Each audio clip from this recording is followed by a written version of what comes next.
Bonjour et bienvenue dans cette deuxième vidéo du crochet long pour faire donc l'étole solidaire qu'on crochette ensemble depuis le début de l'été. C'est donc une étole qui est très adaptée pour cet été si vous l'utilisez, enfin si vous la crochetez avec des fils bien légers. Euh, Beaucoup d'entre vous ont déjà bien entamé cette étole. Il y en a même qui l'ont déjà terminée, donc c'est super. Mais si vous n'avez pas encore reçu vos fils ou si vous n'avez pas encore commencé, il n'y a pas de souci, on a tout l'été tranquille, au moins tout le mois de juillet, peut-être encore sur le mois d'août s'il y a besoin. Et puis après, c'est juste un crochet long, donc vous pouvez continuer si vous n'avez pas terminé, il n'y a pas de stress. Je vous avais dit que je n'allais pas faire de tutoriel cette fois-ci pour ces vidéos-là, puisque tous les tutos sont déjà inclus dans le patron, à la fois pour faire les fleurs là, et puis la petite bordure en bougie. En plus, je vois que j'ai pas eu de questions au niveau technique, donc je pense que voilà, vous vous en sortez pas mal. En revanche, les questions que j'ai eues, c'est plus au niveau des fils à choisir, quel type de fibre, et puis aussi surtout comment on fait pour le blocage. Et donc on va regarder tout ça ensemble tout de suite. Avant de commencer par les questions à proprement dites, je voulais juste repréciser quelque chose que j'ai oublié de vous dire lors de la première vidéo, qui est le métrage nécessaire pour faire l'étole. Il vous faudra à peu près 700 mètres de fil, sachant que c'est une quantité moyenne qui peut dépendre de la façon dont vous crochetez, si vous crochetez plus serré ou plus souplement que moi, si aussi vous modifiez un peu les dimensions de votre étole, mais donc à peu près 700 mètres.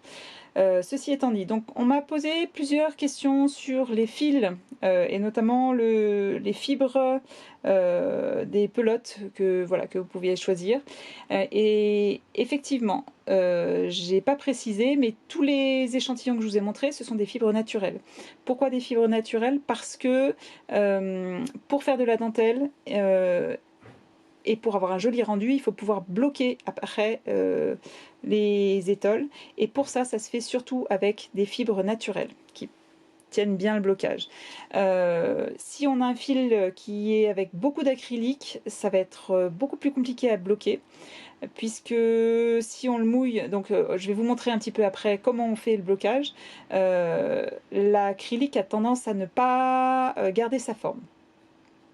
En revanche, il existe une méthode pour bloquer quand même de l'acrylique qui est beaucoup plus agressive avec un fer très très chaud où on brûle un petit peu les fibres et ça c'est définitif. Il change aussi un petit peu de texture, il devient beaucoup plus brillant, puis ça l'aplatit un petit peu je crois. Enfin, moi personnellement j'ai jamais essayé. Hein. Mais si vous voulez vous lancer là-dessus, il existe des tutoriels ou plein d'informations en ligne. En revanche, si vous avez un fil qui est par exemple un mélange coton acrylique ou bien acrylique laine, ce que je vous recommande très très fortement, c'est de faire un échantillon, alors peut-être à peu près de la taille que j'avais choisi, ou alors un peu plus petit, et de faire un essai de blocage sur cet échantillon et de voir comment ça réagit. Soit il tient bien au blocage et à ce moment-là, pas de souci, ce fil va convenir, soit l'échantillon va pas vraiment prendre sa forme souhaitée après blocage et à ce moment-là, je vous recommande pas d'utiliser ce fil. Donc ça, c'est un exemple que j'ai fait hier. Voilà. Avant blocage, ça donne un peu ça. C'est-à-dire que même là, il s'est un peu aplati, c'était pendant la nuit, mais il était un peu tout recourbé. Vous voyez, les bords sont pas nets. Alors que vraiment, ce qu'on veut au niveau du blocage, c'est qu'il soit bien net comme ça. Et ça va être possible grâce au blocage, c'est ce qu'on voit. C'est-à-dire que tous ces échantillons, j'ai pas arrêté de les bouger, de les transporter. Là, je les ai même emmenés sur mon lieu de vacances. Ils restent toujours bien nets, bien propres. Donc le blocage, je vais vous montrer ça un petit peu après. Mais au niveau des fils, il y a aussi certaines personnes qui qui nous ont montré leur pelote et qui souhaitent utiliser plusieurs couleurs.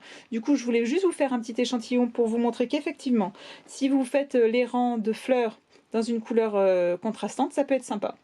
A priori, je vous recommanderais de faire tout le reste dans une couleur unie, mais là aussi, je suis curieuse de voir vos essais. Je suis sûre que ça peut rendre très bien, donc montrez-nous ça. Il y a pas de, je suis toujours très heureusement surprise par tous vos ouvrages et vos choix de fils, vos choix de couleurs, etc.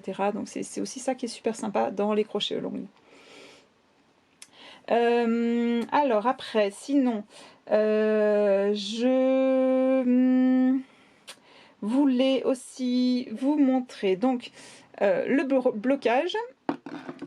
En général, alors là, c'est un petit, on va dire, on fait un micro-blocage pour un micro-échantillon. Hein, c'est pour vous montrer sur la vidéo. Ce que je fais en général avec mon étole, une fois qu'elle est terminée, je la trempe dans de l'eau tiède.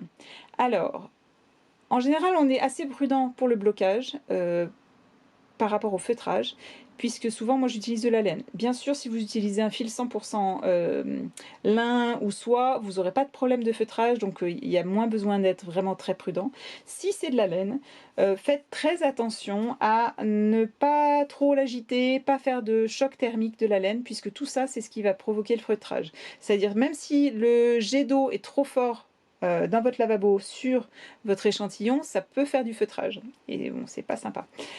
Du coup, on met l'étole dans l'évier ou dans la baignoire. Remarquez, non, en général, vous le mettez après avoir rempli l'évier ou le lavabo d'eau tiède. Vous pouvez mettre du savon à laine si vous le souhaitez. Après ça, donc vous mettez délicatement votre étole à l'intérieur. Vous la pressez un petit peu juste pour qu'elle absorbe bien l'eau. Vous pouvez la laisser reposer jusqu'à ce qu'elle qu'elle soit vraiment mouillée de partout. Après ça, on va la sortir délicatement. Là, c'est pas compliqué non plus. Alors, pas d'essorage. On peut éventuellement presser délicatement comme ça. Voilà. Si vous avez mis du savon, bien sûr, vous procédez à un petit rinçage. Hein, je suppose qu'il n'y a pas besoin de le dire. Voilà. Et donc, moi, la manière dont je le fais, il y a plusieurs méthodes pour faire du blocage. Je prends une très grande serviette. Là, j'ai besoin qu'une petite serviette parce que voilà, je vous montre sur un échantillon. Je mets mon petit échantillon ou mon ouvrage à l'intérieur comme ça. Et ce que je vais faire, c'est que je vais le rouler à l'intérieur. On roule, on roule, on roule. Pour le moment, il n'y a pas besoin que ce soit très très plat. Et je vais bien appuyer parce que ça permet vraiment d'essorer et enfin pas d'essorer, mais d'enlever toute l'humidité non voulue, on va dire, excédentaire. Voilà, après ça, je la sors. J'enlève ma serviette. Et là, mon échantillon, il reste humide, mais il n'est plus détrempé. Et alors là, ce qu'on va faire, alors comme je vous ai dit, il y a plusieurs méthodes. Moi, je fais un petit peu la méthode paresseuse, c'est-à-dire que je vais faire le blocage directement sur une surface plane et non absorbante. Donc là, je suis sur une planche de bois, mais souvent, je le fais par terre sur mon carrelage. Au départ, je faisais sur des serviettes, par exemple sur mon étendage à linge, mais au final, ça sèche moins parce que les serviettes restent mouillées. Et vraiment, quand on le met sur une surface comme du carrelage, en général, je le mets le soir et le lendemain matin, c'est sec, il n'y a pas de souci. Donc, ce qu'on va faire, c'est qu'on va bien mettre à plat. Et alors là, il va falloir faire un gros travail de mise en forme à la main. C'est-à-dire que vous prenez votre ouvrage et vous allez écarter en essayant d'avoir la forme la plus droite possible. C'est-à-dire que là, on veut un bon rectangle avec des angles bien droits et que tout soit de la même largeur. Et après, le gros travail, ça va être toute la bordure, puisque pour avoir donc ce joli résultat là des bougies qui sont bien ouvertes, bien plates, eh bien, il va falloir le faire à la main. Déjà, vous repérez si vous êtes sur l'endroit ou sur l'envers, c'est-à-dire qu'il faut avoir le même résultat. Je ne sais pas si vous voyez bien, mais ça c'est sur l'envers et ça c'est sur l'endroit. Les bords des brides là par exemple sont apparents, le petit V, alors que là il n'est pas apparent. Et donc on veut avoir le même, qu'il soit tourné dans le même sens partout. Donc là je suis sur l'envers, j'étire bien la tige des bougies, je mets bien en forme la bougie elle-même.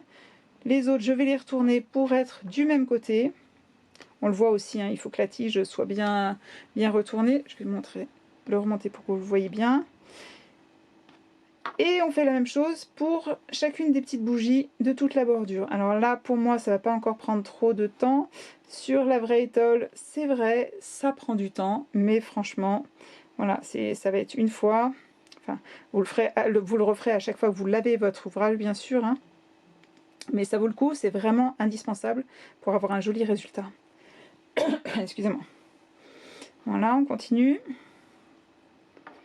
Je les mets bien droites, bien avec leur forme souhaitée. Et voilà, je vérifie que tout est bien écarté. là c'est à peu près bon. Donc une fois que je suis là, vous laissez votre étole comme ça par terre, ou bien sur une table, enfin ce que ça pourrait être sur une table par-dessus une toile cirée par exemple. Tout ça, ça marcherait très bien. Faites attention si vous avez des animaux à la maison qui viennent pas se coucher dessus pendant la nuit et que vous le retrouviez tout froissé le lendemain. Mais voilà, le lendemain matin, vous pourrez le récupérer. Normalement, c'est sec le lendemain. Si vous avez bien essoré dans la serviette avant, ça va être nickel. Donc, sinon, une autre méthode qui va être utilisée par des gens un petit peu plus rigoureux que moi, on va dire, ça va être de mettre des épingles, de le mettre sur une surface un peu molle du type, vous savez les matelas mousse très fins, ou alors il y a des cubes de mousse pour les enfants, donc en général ils ont des très grandes surfaces comme ça, des petites épingles plantées à la verticale à tous les coins là, pour bien les tirer au maximum. Mais alors quand on fait ça, il faut vraiment faire attention de ne pas trop déformer la dentelle, puisque voilà, si je l'étire trop comme ça, par exemple, elle va être toute déformée. Là, vous voyez bien. Du coup, moi, je le fais juste à la main. Pour mes critères personnels, ça suffit, mais voilà, si vous souhaitez faire un blocage plus agressif, allez-y. Vous nous montrerez ça. Et ça, c'était pour le blocage. Et du coup, j'en profite de ce petit échantillon pour aussi parler d'une dernière chose sur un questionnement qui a été posé là dans le groupe. C'est donc une des participantes qui trouvait que son étole était, on va dire, très rétrécie sur le haut par rapport, on va dire que c'était un peu comme ça. Et alors, en parlant avec elle, à la fois, visiblement, elle a changé de numéro de crochet, de taille de crochet. Elle a utilisé un crochet un peu plus petit pour le haut pour ce motif-là de l'étole, donc le haut de l'étole, après les fleurs. Et à la fois, donc ça pouvait expliquer que ça se rétrécisse un peu, mais à la fois, je lui ai dit, il faut aussi faire attention parce que cette partie-là est beaucoup plus extensible que les fleurs. Les fleurs, elles vont plus ou moins garder toujours la même largeur. Cette partie-là avec les sapins, là, si on ne fait pas attention, elle peut effectivement s'étirer plus facilement vers le haut et du coup perdre de la largeur. Donc quand vous faites le blocage, pensez bien à bien lui redonner toute sa largeur. Ça sera important et c'est ça qui fera que voilà, votre étole aura l'allure désirée à la fin. Voilà pour donc toutes ces questions. Après, j'ai une autre question aussi.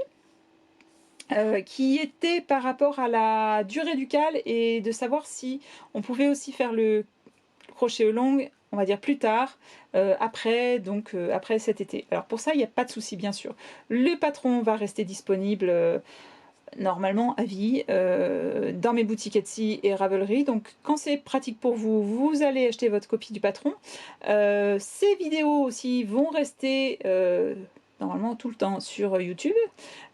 Et donc voilà, à l'automne, pendant l'hiver, l'année prochaine, n'importe, vous pouvez même faire un petit crochet long personnel avec vos amis. Vous pouvez continuer de partager vos photos. Si vous avez des questions, vous n'hésitez pas, vous m'envoyez un email. Voilà, le crochet long, moi je le propose pendant une certaine durée, mais ça ne veut pas dire que vous ne pourrez pas le faire plus tard.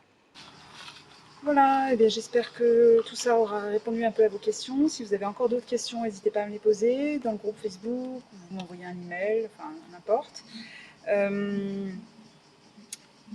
Continuez à partager vos photos dans le groupe Facebook, sur Instagram, tout ça avec le hashtag du CAL, donc SolidarStallCal.